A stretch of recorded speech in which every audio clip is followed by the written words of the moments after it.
On Sunday 22nd of September 2024, while sat at my PC and idly colouring in pixel art, I listened to the words, "The end of the final book of the Wheel of Time." I let out a long, shaky breath, closed the audible window, and sat back in my chair. It was done. I started my quest back in early 2021, and while I knew it would be a long one, I had many concerns during the adventure at just how much of my reading time it was taking up.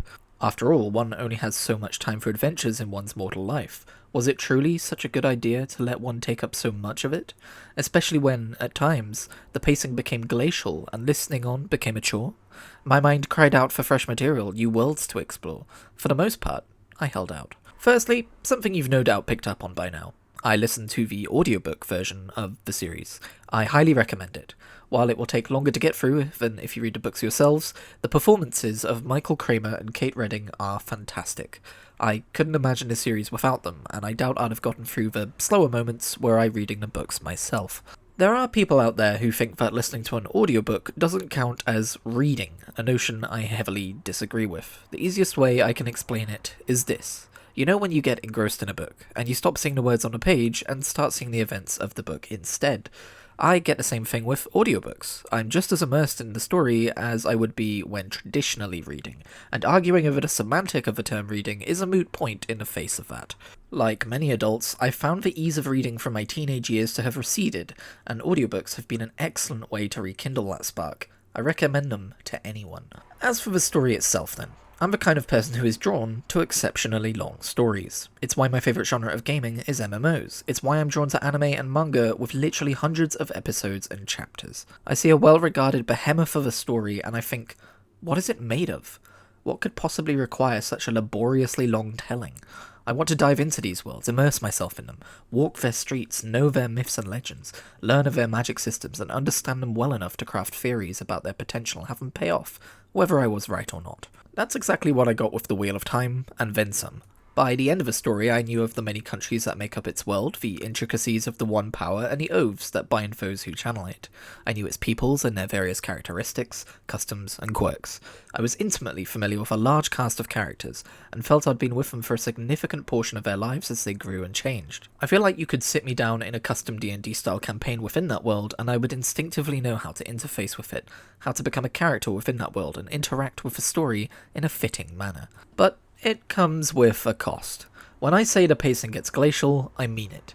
The reason it took me 3.5 years to get through this isn't because I was listening to it every day and it's just that long. Heck, some of the longer books I got through in a week or two, and I've heard of people reading through this series within a month. They scare me. No, the reason that this series took so long for me to finish is because I had to take breaks for my sanity. In fact, thanks to my obsession with spreadsheeting, you can see here just how long I took to finish each book, with the various distractions I allowed myself in between. Despite the almost year-long break I took after A Crown of Swords, it was The Path of Daggers that did me in. I must have been about halfway through that book when I decided to reward my efforts with distractions. That, Winter's Heart, and Crossroads of Twilight are the books that I found hardest to get through. I'd been warned that there were some slower books around the middle, and I'd wager that this was them. But even these books have their moments. Despite lamenting Path of Daggers as a slog, I was fairly hooked by the second half and finished that part swiftly. It was, nevertheless, a fairly dry part of the series as a whole. I was rewarded at the end with Knife of Dreams, Robert Jordan's last fully finished book in the series, which was one of the best of the bunch. Everyone talks about the fantastic job Brandon Sanderson did in finishing the series, and rightly so, but with Knife of Dreams, Robert Jordan reminded everyone what drew him to the series in the first place.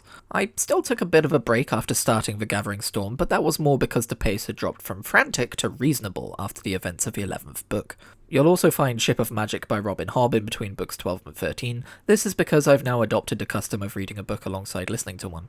Brandon Sanderson's ending is one of the things that drew me to the series from the outset.